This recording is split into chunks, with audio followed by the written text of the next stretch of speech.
Siamo a un girare. ragazzi, guarda, per passare dei livelli, adesso mi deve fare tre domande e lui se sa queste domande passa di vabbè, sono preparato, può farmi le domande. Guarda, noi faremo le domande facili, c'è la domanda sugli animali, bambi sugli animali, sono preparatissimo.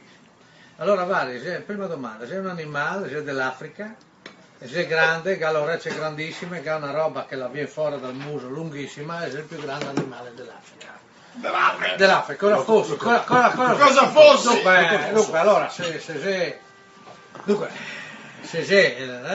potrebbe essere, dunque, io non mi viene, sono un inizio emozionato, mi dia una mano. Bon, che diamo una mano. È Leo! Ma no, è elefante, no, è Leo, è elefante, è grigio, grande. Ma guarda, sei emozionato, non facciamo. Vabbè, seconda domanda, vediamo se questa la sa.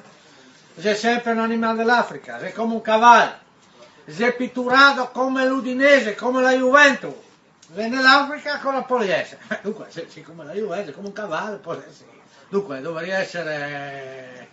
Allora, non mi viene, guarda che non so, se mi caccia un nel stomaco, non arrivo a capire. Boh, vediamo una mano. Allora,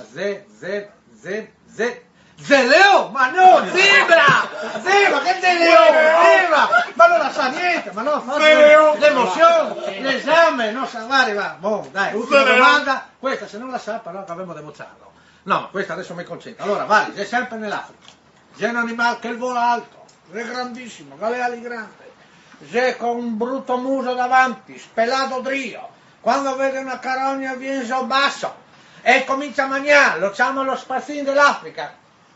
Questo è facile, no? Il volo è anche il. Vabbè, questo dunque è. E dunque dovrebbe essere. Dunque dovrebbe essere. Non mi viene, non so se mi cazzo fanno lì la testa. Lo so.